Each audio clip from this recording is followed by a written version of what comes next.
Good morning students. Now this is video for class 11th commerce subject economics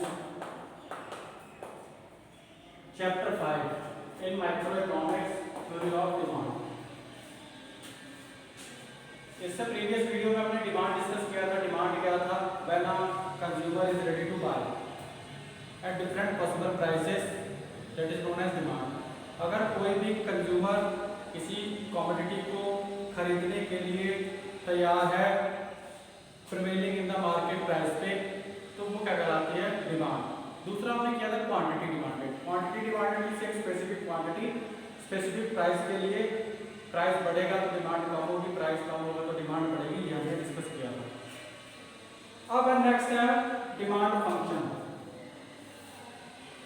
demand function में क्या क्या है कि कौन कौन से फंक्शंस हैं या डिटरमिनेंट्स हैं, और इसको हम क्या बोलते हैं? Determinants of demand.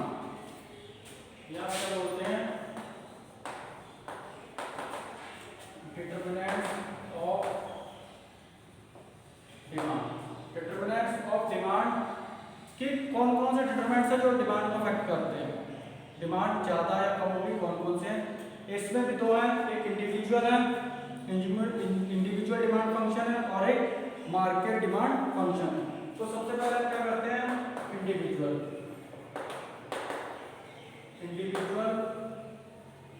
Demand function. Individual demand function में क्या क्या आ जाता है? अब इसमें डिमांड को किससे हम डिनोट करते हैं? dx. dx denote for demand of x commodity. dx denotes for demand of x commodity. f denotes for function px. px means price of x commodity. pr price of related goods. pr को किससे denote करते हैं? pr means price of related goods. फिर y, t and e. y denotes for income of the consumer,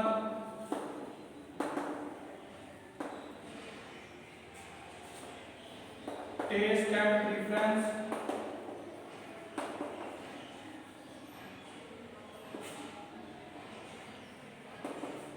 taste and preference. E for expectation.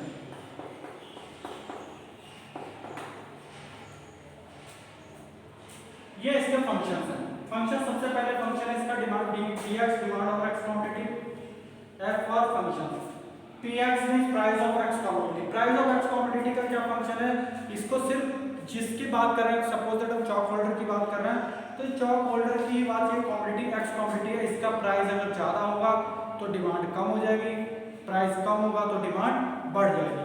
कोई भी अगर हम commodity की बात करते हैं, एक्स कमोडिटी मींस कोई भी कमोडिटी है, तो अगर प्राइस बढ़ रहा है तो उसकी डिमांड जो है वो कम हो जाएगी, और प्राइस कम हो रहा है तो उसकी डिमांड जो है वो बढ़ जाएगी.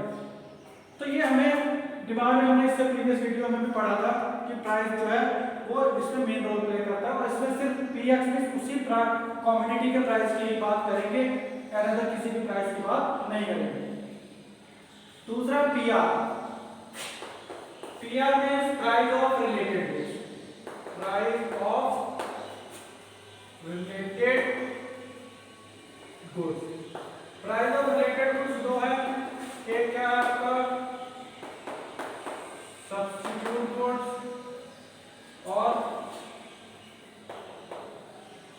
Complementary goods. Substitute goods and complementary goods. Substitute goods are those goods which are used in place of another. एक की जगह पे दूसरा कोई भी गुड्स यूज हो रहा है तो क्या कहलाएगा? Substitute good. सब्स्टिट्यूट गुड्स में सपोज दैट अगर ये चौक है, चौक की अगर हम मार्कर यूज कर रहे हैं तो क्या कहलाएगा? Substitute goods. T and coffee, cold drink, juice, ये सारी एक से दूसरी, अगर एक की जगह पे दूसरी कोई भी चीज यूज हो रही है तो वो क्या कहलाता है, सब्स्टिट्यूट गुड्स। कॉम्प्लीमेंट्री गुड्स कौन से, which are depend on each other, जो एक दूसरे पे डिपेंड है, bread and butter, shoes and socks, pen and ink, car and petrol, ठीक है, ये सारे के सारे क्या है, कॉम्प्लीमेंट्री गुड्स। तो ये क्या है, प्राइस ऑफ रिलेटेड गुड्स में आता है कि प्राइस ऑफ रिलेटेड गुड्स जो है उसका क्या इफेक्ट है, वो क्या करता है। सपोज है कि ठीक है, कॉफी की बात हम कर रहे हैं, अगर यहाँ पे ठीक है कॉफी ले सब्स्टिट्यूट गुड्स में, तो प्राइस ऑफ रिलेटेड गुड्स का क्या इफेक्ट पड़ता है, अगर प्राइस सब्स्टिट्यूट गुड्स का बढ़ रहा है तो डिमांड जो है गिवन गुड की बढ़ जाएगी। मान लो टी का 400 है रुपीस, ठीक है, इसका मान लो 1000 है। अब सब्स्टिट्यूट गुड टी का सब्स्टिट्यूट कॉफी है, कॉफी का प्राइस जो है वो 1400 हो गया, 1400 हो गया, ठीक है। तो अब जो कॉफी के कस्टमर्स हैं वो डिमांड जो है वो किसमें आ जाएगी, आपके शिफ्ट हो जाएंगे कॉफी, टी में, सॉरी, कॉफी वाले जो कस्टमर है वो किसमें शिफ्ट हो जाएंगे, टी में। तो मींस अगर सब्स्टिट्यूट गुड का प्राइस बढ़ रहा है तो गिवन गुड टी है, तो गिवन गुड की डिमांड जो है वो बढ़ जाएगी, इस वजह से इसको क्या बोलते हैं, पॉजिटिव रिलेशन। ये इसकी जो है वो पॉजिटिव मींस अगर इसका प्राइस कम होगा, टी का सपोज दैट प्राइस कम हो गया, कॉफी का प्राइस कम हो गया, मान लो 600 पे आ गया, तो डिमांड जो है इसकी कम हो जाएगी। मींस अगर इसका प्राइस बढ़ेगा तो इसकी डिमांड बढ़ेगी, इसका प्राइस कम होगा तो इसकी डिमांड कम होगी।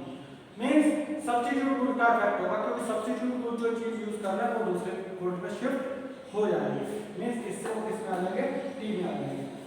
अगर इसका प्राइस बढ़ेगा तो क्या यूज करने लग जाएंगे, टी यूज कर लेंगे, और इसका प्राइस कम होगा तो जो टी यूज कर रहे हैं वो भी किसमें शिफ्ट हो जाएंगे, कॉफी में। तो इधर जो लोग हैं उसकी डिमांड जो है वो कम हो जाएगी। तो ये क्या है, सब्स्टिट्यूट गुड्स। दूसरा कॉम्प्लीमेंट्री गुड्स। कॉम्प्लीमेंट्री गुड्स में क्या है, जैसे कार एंड पेट्रोल है, कार पेट्रोल, ये क्या है, which are depend on each other, दोनों एक दूसरे पे डिपेंड है, car and petrol.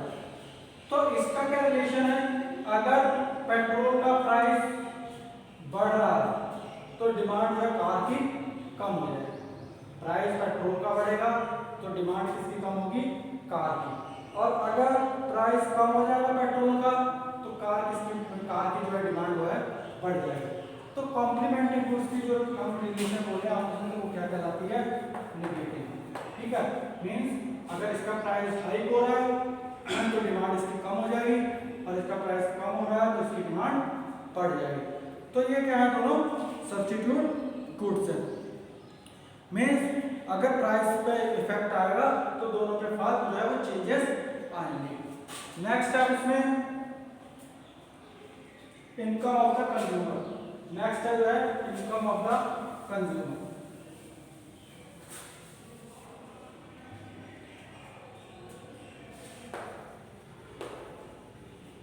Income of the consumer. अब इसमें भी गुड्स आते हैं, नॉर्मल गुड्स हैं और एक इंफीरियर।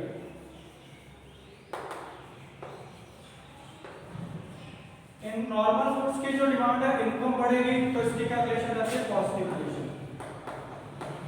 इनकम की और नॉर्मल गुड्स की जो है वो पॉजिटिव रिलेशन है, क्योंकि ऑब्वियस है जब हमारी इनकम बढ़ेगी, कंज्यूमर की इनकम बढ़ेगी तो डिमांड भी बढ़ेगी। किसकी बढ़ेगी, लेकिन नॉर्मल गुड्स की।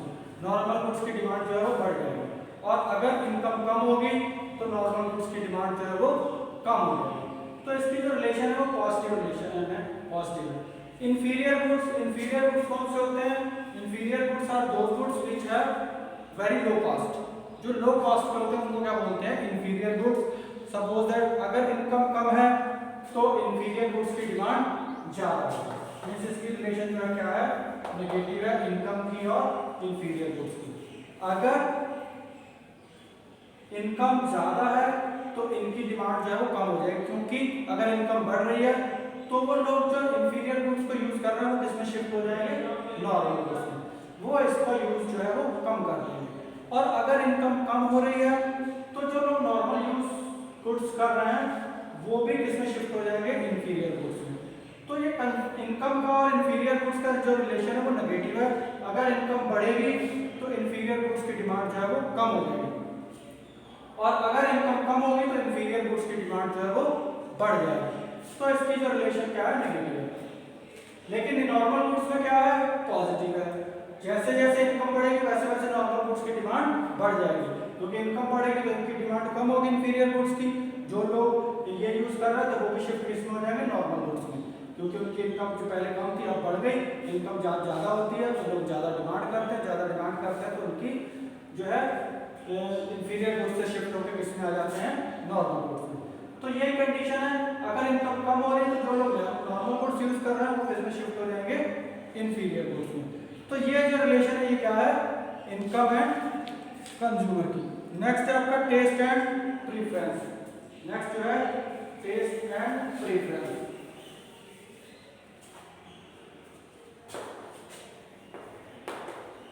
Test and preference. Taste and preference क्या शो करता है, टेस्ट एंड प्रीफरेंस में क्या क्या चीज आती है कि जितने भी कंज्यूमर हैं, कंज्यूमर जैसे कोई फैशन आ रहा है, चेंज हो रहा है, ट्रेंड नया ट्रेंड चल रहा है, ठीक है, जो भी चीजें आ रही हैं वो टेस्ट एंड प्रीफरेंस में आएंगी। क्लाइमेट चेंज हो रहा है, ठीक है, वो भी इसमें आ जाएगा। जैसे गर्मी है तो लोग कोल्ड ड्रिंक की ज़्यादा डिमांड करेंगे, जूस की ज़्यादा डिमांड होगी और आइसक्रीम वगैरह की ज़्यादा डिमांड होगी। लेकिन अगर वही विंटर सीजन है तो कॉफ़ी की ज़्यादा डिमांड होगी, ड्राई फ्रूट्स वगैरह की, इन चीज़ों की डिमांड जो है वो बढ़ जाएगी। तो टेस्ट एंड प्रीफरेंस क्या है, तो फैशन पे, ट्रेंड पे, क्लाइमेट पे, इन सारी चीज़ों पे डिपेंड करता है कि क्या चीज़ आ रही है, क्या सीजन है और क्या जो है क्लाइमेट है और क्या चीज़ नया फैशन में आ रहा है। जो चीज़ नया फैशन होगा उसकी जो है डिमांड ज़्यादा होगी, उसका ट्रेंड भी ज़्यादा होगा, और जो सीजन चल रहा है उसकी भी डिमांड जो है वो ज़्यादा होगी। नेक्स्ट है एक्सपेक्टेशन। एक्सपेक्टेशन का क्या मीनिंग है, हम उम्मीद कर रहे हैं जिस चीज़ की, अगर नियर फ्यूचर में प्राइसेज जो है वो कम होने वाले हैं, अगर नियर फ्यूचर में प्राइस जो है वो कम होने वाले हैं तो इस समय जो प्रेजेंट में है वो डिमांड जो है वो क्या हो जाएगी, कम हो जाएगी, ठीक है। सपोज दैट नियर फ्यूचर में जैसे हम देखते हैं सितंबर अक्टूबर है तो दिवाली पे बहुत सारे ऑफर आते हैं, या दशहरा पे आते हैं, या न्यू ईयर पे आएंगे। तो जब ऑफर आने वाले होते हैं या पहले से ये पता चल जाता है कि इस चीज़ की डिमांड जो है प्राइस जो है कम होने वाला है, तो जब प्राइस कम होने वाला होता है तो इस टाइम जो है प्रेजेंट टाइम में उसकी डिमांड जो है वो कम हो जाएगी। और जब ये हमें पता रहता है, ये उम्मीद होती है कि कुछ टाइम बाद इसका नियर फ्यूचर में प्राइस बढ़ने वाला है, तो उस चीज़ की डिमांड जो है इस समय जो है वो बढ़ जाएगी। सपोज दैट जैसे हम रियल स्टेट का अगर हम देखें, रियल स्टेट में बहुत ज़्यादा बनता है तो इट मीन्स कि उसकी डिमांड जो है वो बहुत ज़्यादा कम है, क्योंकि नियर फ्यूचर में उसके प्राइसेज जो है वो बढ़ने वाले नहीं है, कि लोग ये सोच रहे हैं कि कम ही होगा।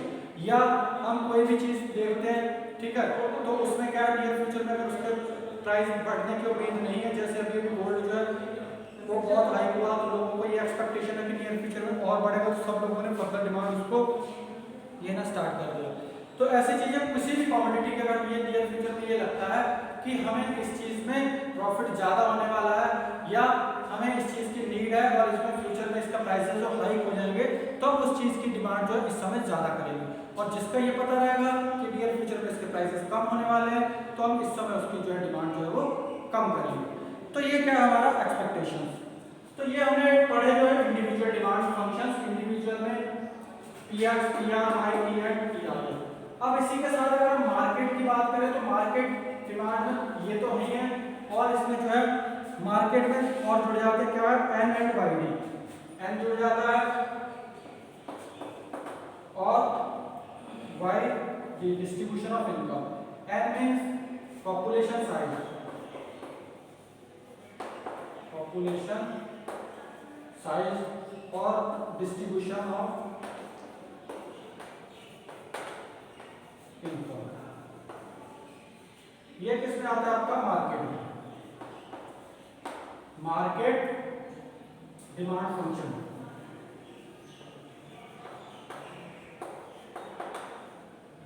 मीन्स ये इंडिविजुअल में इतने तो आएंगे आएंगे, मार्केट में भी ये आएंगे आएंगे, लेकिन ये दो फंक्शन जो है और जुड़ जाएंगे मार्केट में, कौन सा एन मीन्स पॉपुलेशन साइज। अगर कंज्यूमर साइज बढ़ रहा है, पॉपुलेशन बढ़ रही है, ठीक है, कहीं पे भी पॉपुलेशन साइज बढ़ रहा है, कंज्यूमर ज्यादा हो रहे हैं या कोई ग्रुप नया उसके साथ जुड़ रहा है, तो वहां पे उस चीज की डिमांड जो है वो बढ़ जाएगी। जैसे जैसे पॉपुलेशन साइज बढ़ेगा उसकी डिमांड जो है वो बढ़ती चली जाएगी। तो ये पॉपुलेशन साइज करता है कि मार्केट डिमांड को बढ़ा भी सकता है और कम भी। अगर वो पूरा का पूरा ग्रुप उस डिमांड को या उस कमोडिटी को छोड़ के जा रहा है या उसको लीव कर रहा है, उसको छोड़ रहा है, तो उस चीज की डिमांड जो कमोडिटी की कम हो जाएगी। नेक्स्ट है distribution of income. Distribution of income का क्या मीनिंग है कि जितने भी इनकम है, इनकम लेवल जो है इक्वल तो होता नहीं, अनइक्वल होता है। अब अगर जितना इक्वलाइजेशन ज्यादा होगा, मीन्स सबके पास अगर इनकम आ रही है, सबके पास का सेंस ये है कि अगर हम टोटल पॉपुलेशन के हिसाब से इनकम निकालते हैं तो पर हेड इनकम या पर कैपिटा इनकम निकालते हैं तो हम टोटल नेशनल इनकम को डिवाइड पॉपुलेशन से कर देते हैं तो पर हेड इनकम आ जाती है।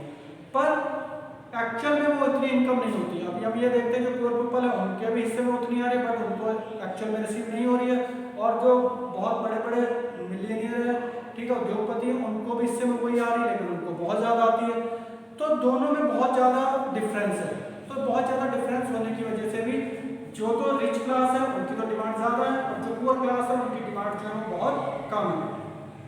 तो गवर्नमेंट क्या करती है, पुअर क्लास को भी अपग्रेड करने के लिए, अपलिफ्ट करने के लिए उनको सब्सिडीज प्रोवाइड करवाती है, ठीक है। जो रिच क्लास है उस पर टैक्सेस लेविट कर करके, और पुअर क्लास को जो है अपलिफ्ट करने के लिए in the form of subsidies financial aid provide करवाती है, जिससे कि उनका अपलिफ्टमेंट हो या उनकी भी इनकम जो है बढ़े या इनकम इक्वलाइजेशन करने की कोशिश की जाती है। अगर इनकम उनकी भी बराबर होती है, इनकम बढ़ती है कुछ, तो वो भी डिमांड करेंगे। तो ये भी इसमें मेन रीजन है कि जैसे जैसे इनकम बढ़ती है वैसे वैसे डिमांड भी बढ़ती है।